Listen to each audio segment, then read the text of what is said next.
রাজ্যের যা অবস্থা এখন যেখানে যাও টাকাই লাগে। পাড়া প্রতিবেশী অনেক কটু কথা বলেছে শুনেছি, আমার বাড়ির সাপোর্টে এগিয়ে এসেছি। তোরা মেয়ে, তোরা খেলে কি করবি? যেমন পুলিশ আর্মি হওয়ার খুব ইচ্ছা আছে। বল এত বড় মেয়ে হয়েছে, বাড়িতে বিয়ে দিয়ে দাও, এত পড়িয়ে কি হবে, খেলে কি হবে। সাগর দ্বীপে বলতে গেলে সেরকম কোনো পরিকাঠামো নেই। এই মুহূর্তে আমরা রয়েছি সুন্দরবন জনকল্যাণ সংঘ বিদ্যানিকেতন হাই স্কুলে। আমরা দেখে থাকি সচরাচর মেয়েরা পড়াশুনো করে, বাড়ির কাজ করে, অথবা উপযুক্ত বয়সে তাদের বিয়ে হয়ে যায়। কিন্তু তার পাশাপাশি খেলাধুলার প্রতি যে আগ্রহ, সেখান থেকে নিজের জীবনে একটা জায়গায় গিয়ে দাঁড়ানো, বিভিন্ন চাকরি, সেটা পুলিশ বলুন, আর্মি বলুন, বা বিভিন্ন সামরিক বিভাগে চাকরি বলুন, সেটা কিন্তু আমরা দেখেছি। তার রোল মডেল হিসেবে আমরা বলতে পারি, সেটা আপনারা নিশ্চয়ই জানেন। এর আগের বছর আমরা একটা ভিডিও করেছিলাম রাজেশ্বরী দাসের সম্পর্কে। সাগরের বিভিন্ন স্কুলে এইভাবে মেয়েদের যে কাবাডি খেলা বা অন্যান্য যে খেলাগুলো রয়েছে সেগুলো কিন্তু হয়। তার পাশাপাশি তারা পড়াশোনা করছে মেয়েরা, এবং বাড়ির কাজ করছে, এবং বিভিন্ন ধরনের রাজ্য বলুন বা জেলা এবং যে মহকুমা, বিভিন্ন জায়গায় তারা কিন্তু বিভিন্ন প্রতিযোগিতায়, খেলার বিভিন্ন প্রতিযোগিতা তারা কিন্তু খেলছে। তাদের যে স্বপ্ন, তাদের যে লক্ষ্য, সেগুলো সম্পর্কে, তাদের সম্পর্কে। তো আসুন জেনে নিই আজকের এই ভিডিওতে। ভিডিওটি শেষ পর্যন্ত দেখুন, আর ভালো লাগলে অবশ্যই লাইক, কমেন্ট, শেয়ার করুন। আমি খেলার মাধ্যমে আমাদের স্কুলের মুখ, দেশের মুখ, বাবা মার মুখ উজ্জ্বল করতে চাই। কারণ পড়াশোনাও করতে হবে, খেলাধুলাও করতে হবে, খেলার সঙ্গে আমাকে শিক্ষিতও হতে হবে, এটাই আমার লক্ষ্য।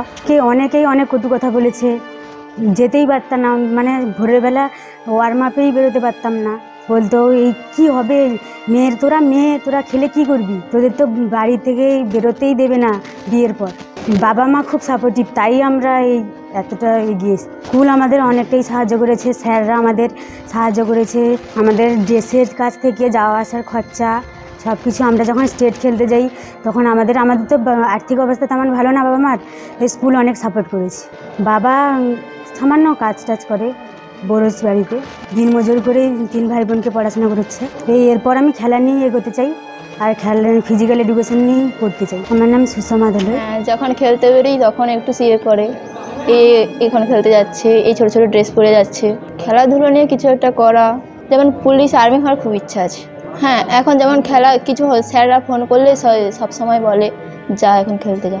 ডিস্ট্রিক্ট খেলতে গেছি অ্যাথলেটিক্সে 200 মিটার দূর, আর কাবাডি গেছি ধর্মতলাতে। সেরকম বাইরের মতো একটা মাঠ হলে সেটা তো খুবই ভালো হয়। পম্পা সামন্ত।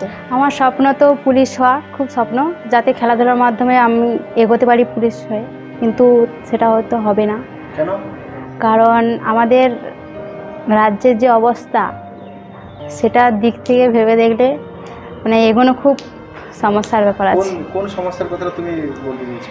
এই যেমন কোনো কিছু চাকরির ক্ষেত্রে গেলে, মানে পড়াশোনার দিক থেকে হয়তো নাও হতে পারে, কিন্তু কিছু আর্থিক দিতে হবে, কিছু অর্থ দিতে হবে, কিন্তু ওটা আমরা পারবো না, অর্থটা দিতে আমরা পারবো না। আমার মা বাবা খুব সাপোর্ট করেছে বলে এত দূরে আসতে পেরেছি আজকে। আমাদের সমাজের অনেক অনেক উন্নত মানের মেয়ে আছে যারাই খেলতে চায়, কিন্তু তাদের বাড়ি থেকে সমস্যা, আত্মীয় স্বজনদের সমস্যা, তারা এগোতে পারে না। যাতে আমাদের মাঠ হয় ভালোভাবে, তাহলে সবাই আসতে পারবে, খেলতে পারবে। আমাদের মতো এই উপযুক্ত মাঠ না হলে খেলা হচ্ছে না। পারিপার্শ্বিক দিক থেকে পাড়া প্রতিবেশী খুব কটু কথা বলে, কিন্তু আমার আত্মীয় স্বজন, মা বাবা খুব সাপোর্ট করে। জয়শ্রী দাস। বাড়ি থেকে প্রথম সাপোর্ট করতো না, পারিপার্শ্বিক এমন কথাবার্তার জন্যই খেলাতে আসা আমার।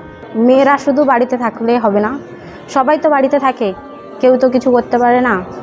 ফ্যামিলিতে খুব বাজেভাবে কিছু হয়েছে, তাই এই খেলাতে আসা আমার। স্বপ্ন কি রয়েছে খেলাধুলো করে? পুলিশ হওয়ার খুব ইচ্ছে। স্কুলের জন্যে আজকে আমি খেলতে এসেছি বা খেলতে পারছি। আমার নাম সুপর্ণা সামন্ত। খেলাধুলাটা আসলে আমার খুব ভালো লাগে খেলতে। মাঠে গেলে একটা আলাদা একটা কেমন, যে সবাই তো এটা করতে পারে না, আমি যে করছি এটা নিজেকে খুব ভালো লাগে খেলতে। বাড়ি থেকে ফুল সাপোর্ট বাবা মার আছে, বাট পাড়া প্রতিবেশী তেমন অনেক কটু কথা বলেছে শুনেছি, আমার বাড়ির সাপোর্টে এগিয়ে এসেছি। হ্যাঁ, সাগরে অনেক মেয়েরাই আছে যে খেলার দিকটা অনেকটাই আগ্রহী, বাট এই মাঠের কারণে অনেকে পিছিয়ে যাচ্ছে। আরও ভালো হলো, যদি ভালো হতো মাঠগুলো, আরও হতো, খেলাটা আরও ভালো করতে পারতো। বাট বাইরের যে মাঠগুলো সেটা অনেক উন্নত, সাগরের মাঠগুলো ততটা তেমন না। বাট কিছু করার নেই, যতদূর আমরা পেরেছি এই মাঠের ওপর দিয়ে প্র্যাকটিস করছি। খেলে অনেক ওপরে আমি উঠতে চাই, রাজ্য স্তর বলো যেখানটাই বলো এটা নিয়েই এগোতে চাই। রাজশ্রী দাস। খেলাধুলার পাশাপাশি আমার ইচ্ছে আছে পুলিশ লেভেলে যাওয়ার, অনেক দিন থেকে ইচ্ছে আছে। তো এখান থেকে যদি কিছু হয়, প্র্যাকটিসের মাধ্যমে থাকতে পারি। এখন রাজ্যের যা অবস্থা, এখন যেখানে যাও টাকাই লাগে। খেলার দিক দিয়েও পাওয়া যায়, যেমন রাজেশ্বরী দাস খেলে দেখিয়েছে কি মেয়েরা কি করতে পারে না পারে। আমার নিজের ইচ্ছাই আমি খেলতে আসি, বাড়িতে একদমই সাপোর্ট করে না। বলে যে মেয়ে এত বড় মেয়ে হয়েছে, বাড়িতে বিয়ে দিয়ে দাও, এত পড়িয়ে কি হবে, খেলে কি হবে, মেয়েরা সেই বাড়িতে গিয়ে সংসার করবে, বিয়ে দিয়ে দিলে। নিজের ইচ্ছে থাকলে সব হবে, যত বাধা বিপত্তি আসুক না কেন, নিজের ইচ্ছে থাকলে অবশ্যই সব হবে, ইচ্ছাটা থাকতে হবে অবশ্যই। আমার নাম সোমাশ্রী দাস, বাড়ি কমল। আমার বাচ্চাবেলা থেকে স্বপ্ন আমি পুলিশ হব, কিন্তু বাবা মা আমাকে খেলতে দেয় না। এই যে খেলাধুলা এসেছে কি সম্পূর্ণ নিজের ইচ্ছা? নিজের ইচ্ছে। বাড়ি থেকে কোনো সাপোর্ট নেই? না, পাড়া প্রতিবেশী অনেকে অনেক কিছু বলেছে, এই জন্য বাড়িতে আর খেলতে দিতে আসতো না। কিন্তু আমার অনেক ইচ্ছে, আমি খেলবো, খেলে অনেক বড় হব। সোমাশ্রী পাত্র। খেলাধুলো করে কিছু বড় জায়গায় যাওয়ার খুব ইচ্ছা আছে। পুলিশের দিকটা খুব যাওয়ার ইচ্ছে ছিল, যদি স্পোর্টসের দিক থেকে হয় তাহলে খুব ভালো হতো। সাগরদ্বীপে বলতে গেলে সেরকম কোনো পরিকাঠামো নেই, আর উপযুক্ত মাঠও নেই। আছে একটা বড় মাঠের খুব প্রয়োজন। তারপর যদি ইনডোর একটা মাঠ করা যায় তাহলে কাবাডি কেন বলতে পারেন সব রকম দিক থেকেও সুবিধা হয়। যদিও কলেজ মাঠ আছে, কিন্তু ওখানটায় আমাদের বৃষ্টি হয়ে গেলে খেলাধুলোর খুব অসুবিধা হয়। আর এমনি যতগুলো মাঠ আছে অত শৈশব মাঠে খেলাধুলোর খুব অসুবিধা হয়, সেরকম ভালো ব্যবস্থা নেই। বাড়ি থেকে বাবা খুব সাপোর্ট করে এবং স্কুল থেকেও খুব সাপোর্ট পায়। আমার নাম শুভজিৎ গুড়িয়া। সমাজে এখনও একটা প্রতিবন্ধকতা জিনিসটা আছে, সেটা মেয়েদের ক্ষেত্রে বেশি কার্যনীয়।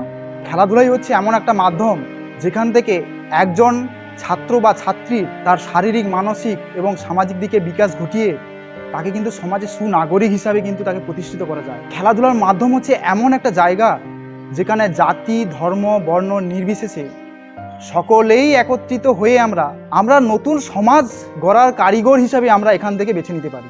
আজকের বলতে খুব গর্বিত বোধ হচ্ছে যে আমাদের সাগরের গর্ব রাজেশ্বরী দাস আজকে সে প্রতিবন্ধকতা কাটিয়ে এবং তার সাগরের যে প্রত্যেকে মুখ উজ্জ্বল করে তথা ভারতবর্ষের মুখ উজ্জ্বল করে আজকে বিশ্বের মাটিতে গিয়ে ভারতবর্ষের নাম ছড়িয়ে দিয়েছে পুরো বিশ্বের কাছে।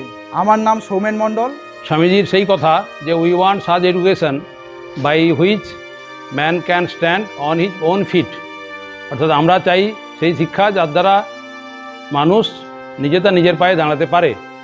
সেটা শিক্ষার মাধ্যমে হোক, খেলাধুলার মাধ্যমে হোক, বা সংস্কৃতির কোনো চর্চার মাধ্যমে হোক।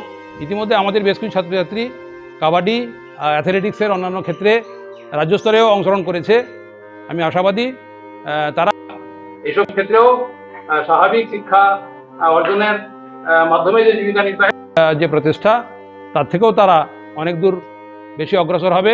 তারা বিদ্যালয় এবং সমাজের নাম উজ্জ্বল করবে, এই আত্মপ্রত্যয় আমরা ব্যক্ত করি বিদ্যালয়ের পক্ষ থেকে। এবং আমি প্রত্যাশা রাখি সর্বশক্তিমান ঈশ্বর, আল্লাহ গড, আমরা যাই অলমাইটি পাওয়ার যাই আমরা বলি না কেন, আমরা তার কাছেও প্রত্যাশা প্রার্থনা রাখি যে আমাদের ছাত্রছাত্রীরা শুধু আমাদের এই দীপভূমির নয়, আমাদের রাজ্য তথা দেশের নাম উজ্জ্বল করবে।